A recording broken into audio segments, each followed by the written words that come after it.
Oiê, sejam bem-vindos ao primeiro vídeo do nosso canal. Eu sou a Paty E eu sou o Febogo. e hoje nós vamos contar um pouquinho da nossa história, da virada de chave da nossa vida e como viemos parar aqui em Paraty, esse cantinho que hoje a gente chama de casa. Em 2018, nós abrimos uma marca linda chamada Influencitá no Brás. Vendíamos moda Não, feminina. melhor eu situar antes, né?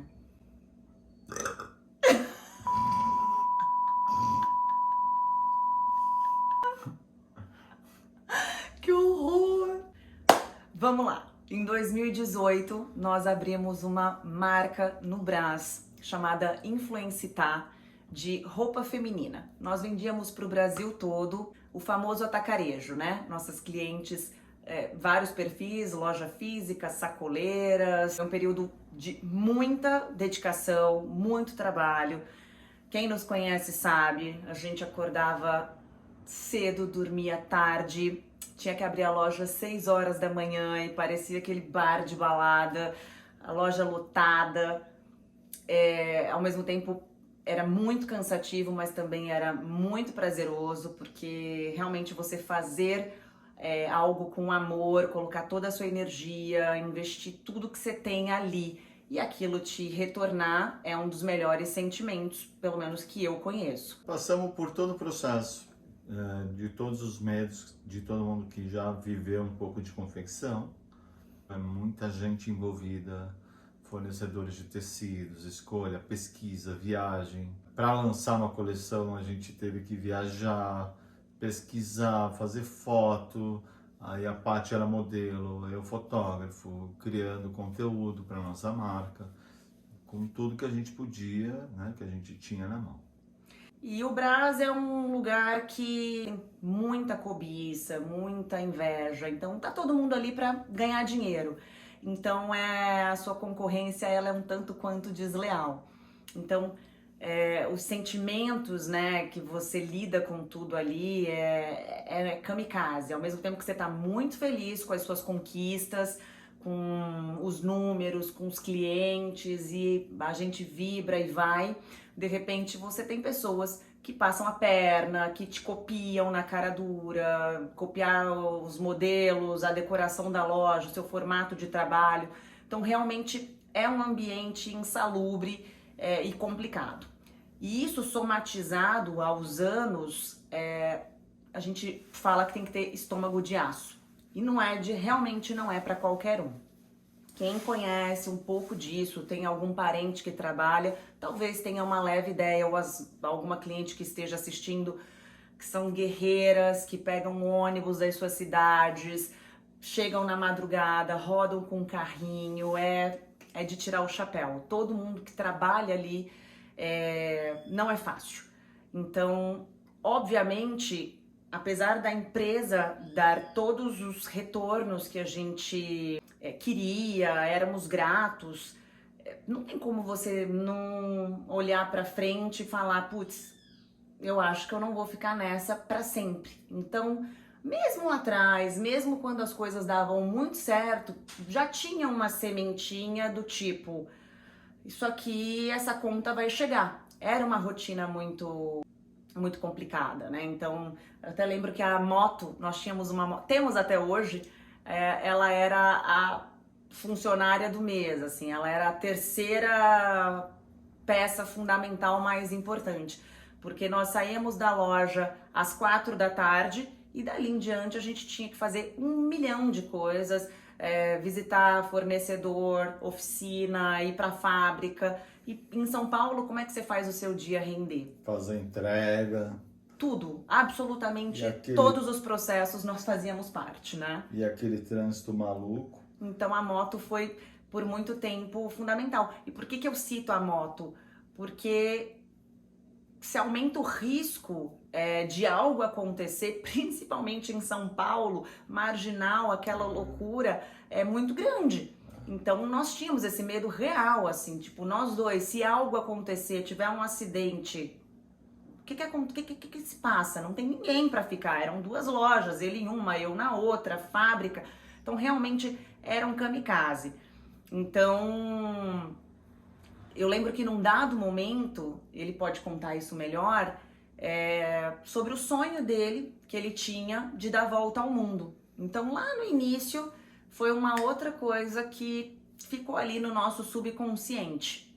Eu acho que a gente estava conversando, né, sobre sonhos, sobre desejos e tal.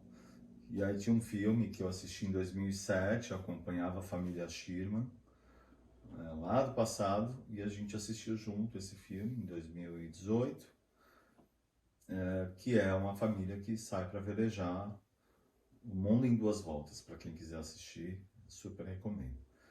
E a Paty gostou muito do filme, e se interessou, e nossa, mas como que você quer viver esse sonho, né?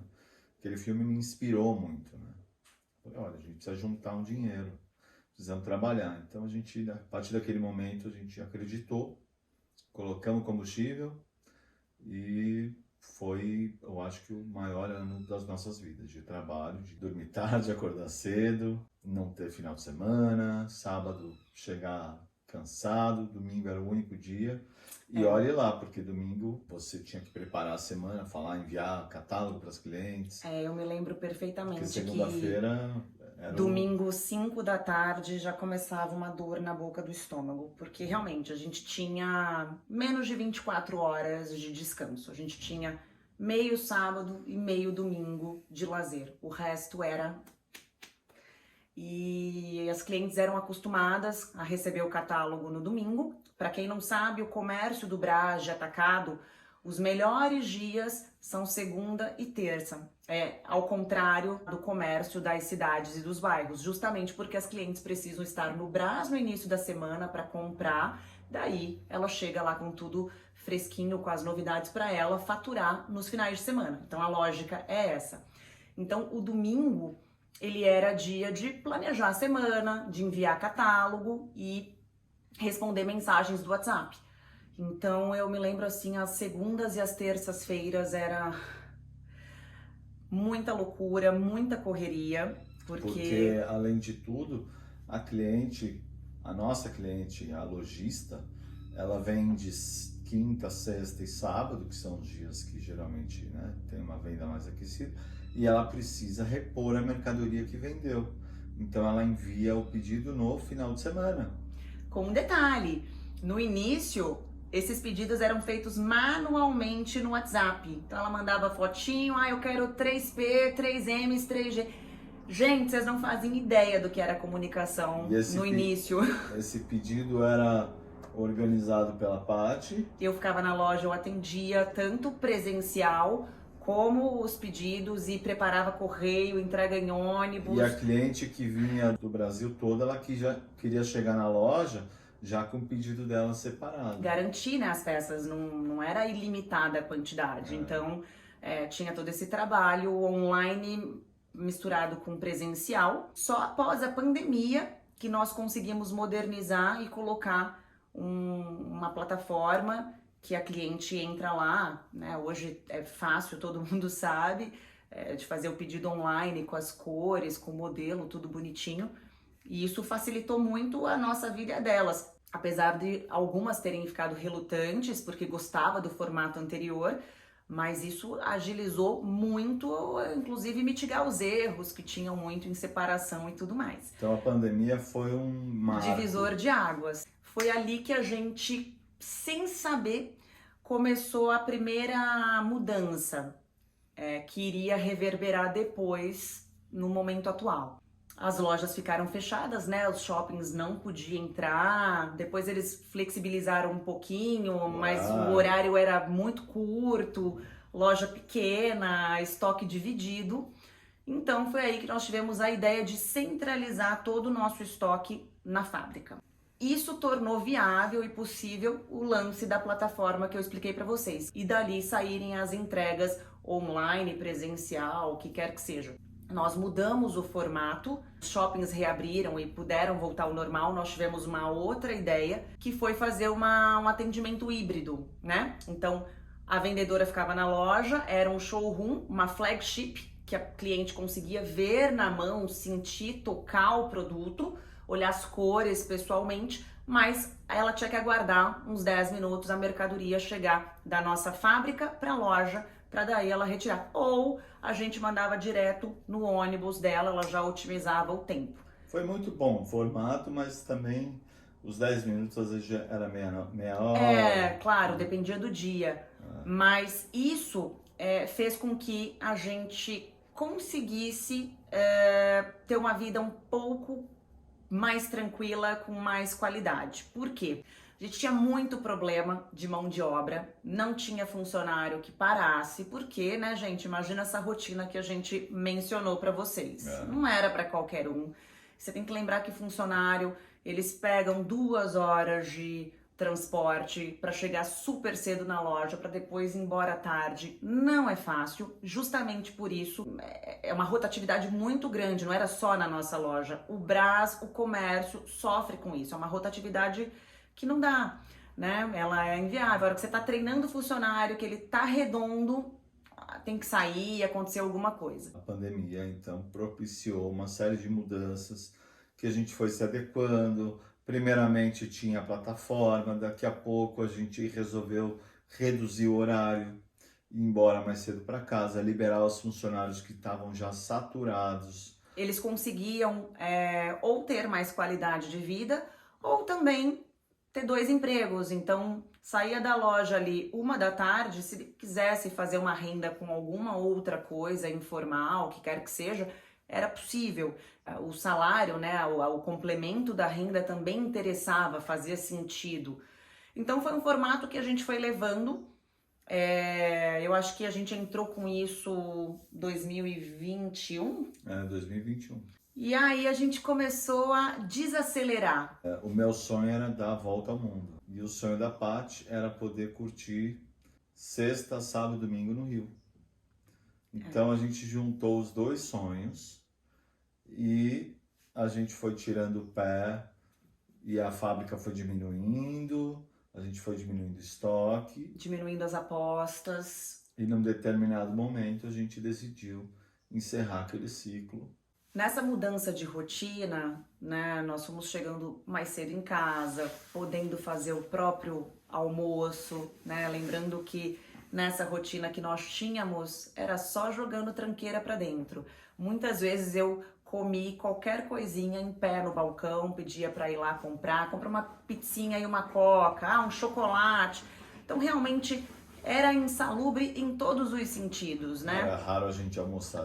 A conta ia chegar, gente, de uma forma ou de outra. Nessa que a gente mudou, reduziu o horário, a gente passou a desacelerar mesmo, a ter mais qualidade de vida, a saborear, conseguir parar para fazer um almoço, comer com calma.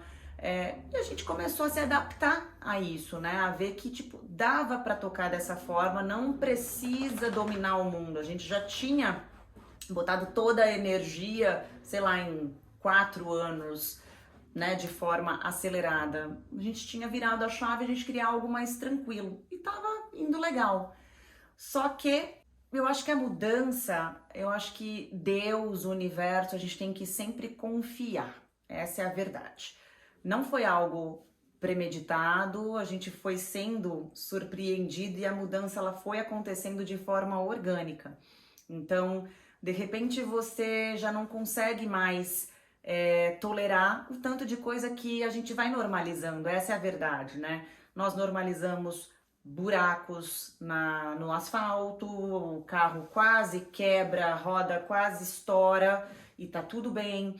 Aí a gente normaliza a quantidade de lixo na rua, a gente normaliza a nossa perda de liberdade. Então, quando nós mudamos para o último apartamento que nós morávamos, era super gostoso, o bairro era uma delícia, a gente passeava com os cachorros na avenida, era um outro ambiente, era um outro astral. Foi ficando largado, né? Foi ficando largado, foi ficando perigoso, começou a ter um aumento significante de assalto. E a verdade é que você começa a reparar que você vive uma prisão domiciliar. Então você vai sendo tolhido, Você vai deixando de passear à noite só durante o dia. Se anoitece, ele tem que ir junto, porque aí eu já não tenho coragem de ir sozinha. Aí você já não leva mais o celular. De repente você vai ficando em casa, vai ficando em casa, vai ficando em casa. E fala, pô, como é que é? Onde eu quero chegar? Eu, por exemplo, ia pescar no início só de domingo. Aí conseguimos um alívio para começar a pescar de sábado. Nossa, era 1 hora para ir e pescava durante o dia, à noite 2 horas para voltar. Chegava cansado em casa É e muito estressante. aí você vê aquela cidade que não anda, que não tem estrutura e assalto no trânsito. A gente começou a ver o bairro também deteriorando, uma série de coisas. É aquele monte de obras cercando a cidade. Nosso retorno era o churrasco na varanda. Era a melhor parte da semana. E a gente começou a virar a chave.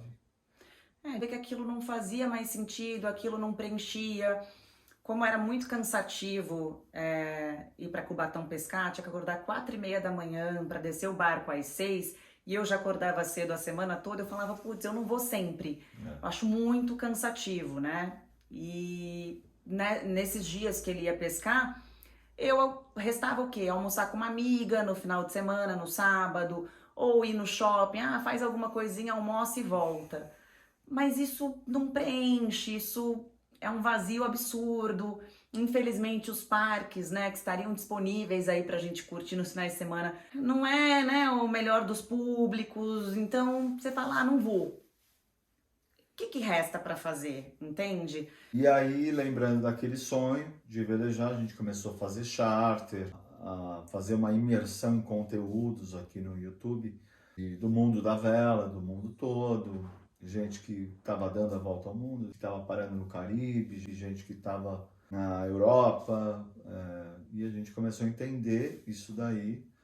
Pô, vamos comprar um veleiro, vamos visitar. E a gente foi na Boat Show, tanto em São Paulo quanto no Rio, entrar em veleiro, entender o que era aquele choque, né, de você sair de um apartamento, como que eu levo minhas coisas para um veleiro, de primeira. E tem muita gente que faz isso, a gente definiu que não era a hora, e aí a gente começou a pensar e nos mudarmos para algum porto que tivesse próximo aos veleiros, para chegar próximo, entender.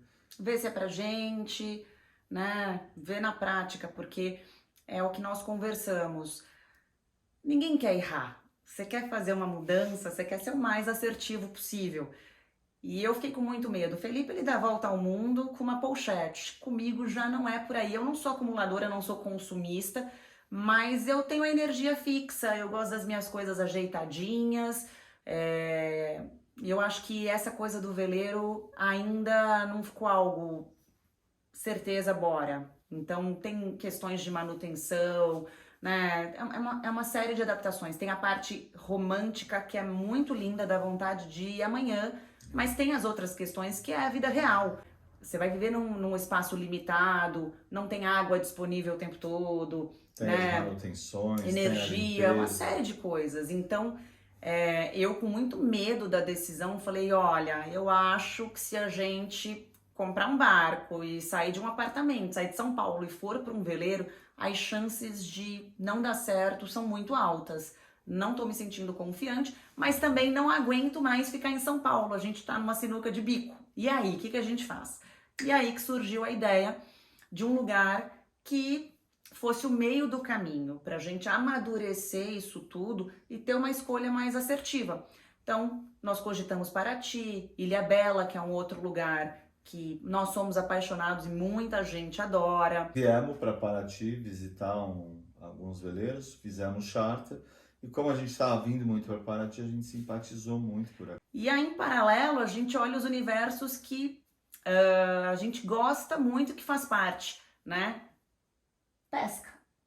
Então, é impossível escolher um lugar que não tenha pesca. Ele ama 3 tipos de peixe, que é o robalo, o tucunaré-açu, que está na Amazônia, e o black bass, que tinha no Brasil, tem, não vamos nem considerar, mataram, acabaram com tudo, mas tem muito nos Estados Unidos.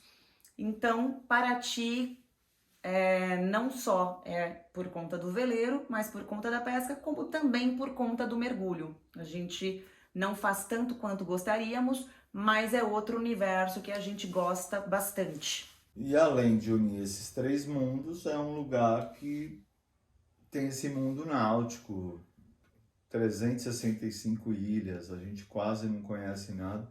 Está no meio do eixo Rio-São Paulo, estamos a 3 horas e meia do Rio, 3 horas e meia de São Paulo, com uma estrutura razoável, né? Você tem aqui Ubatuba a 1 hora e pouco daqui, com bons hospitais, mercado, ou Angra, aqui pertinho, e é uma região totalmente abrigada, que você navega o ano todo. Empresas de mergulho fazem check-out aqui o ano todo, pode estar chovendo, o check-out não é cancelado, quando precisa fazer aquela prova, né, para tirar a carteira de mergulho. Então você tem um mar muito abrigado aqui, com boas marinas, uma estrutura completa para esse mundo náutico. E aí, unindo tudo isso, a gente decidiu que Paraty seria uma ótima escolha.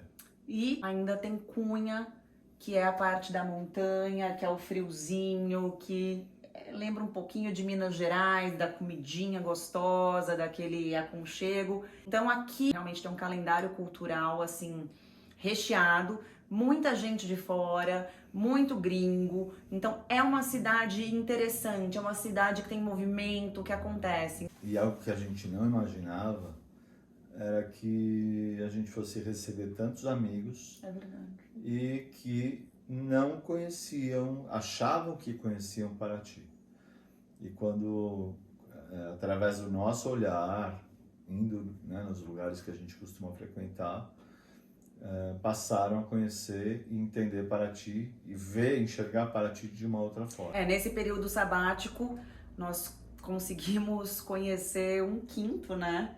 Por aí. E olha que a gente se dedica, apesar de as pessoas acharem que vocês conseguem fazer fazendo nada aí, né? É uma curiosidade. Como é que consegue ficar sem fazer nada? Cara, a gente não para. A gente não para.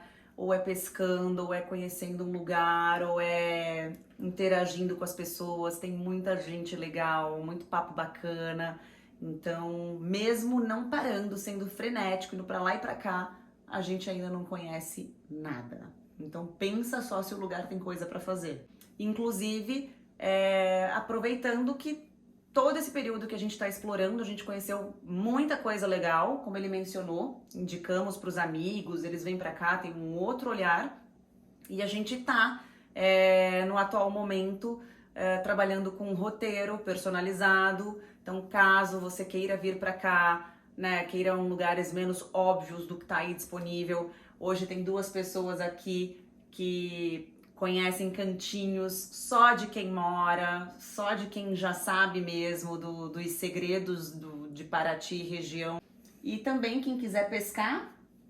Também estou fazendo aqui um trabalho de guia de pesca, trazendo pessoas para viver essa experiência de um dia de pesca aqui na Baía de Paraty, que tem uma imensidão de pontos e estruturas para pescar, com um visual assim de tirar o fôlego. Já pesquei nos lugares mais incríveis, não tem uma vez que eu tô saindo, seja num dia de sol ou num dia de frio, que o coração, nossa, de tirar o fôlego. Ou quando você está entrando ali na região da Cutia, o Mamanguá. Muito lindo. Pescar aqui nessa cadeia de montanhas é um negócio assim. E eu vou dar um depoimento pessoal. Lembra que eu falei que eu não curtia muito ir para Cubatão, porque era muito desgastante?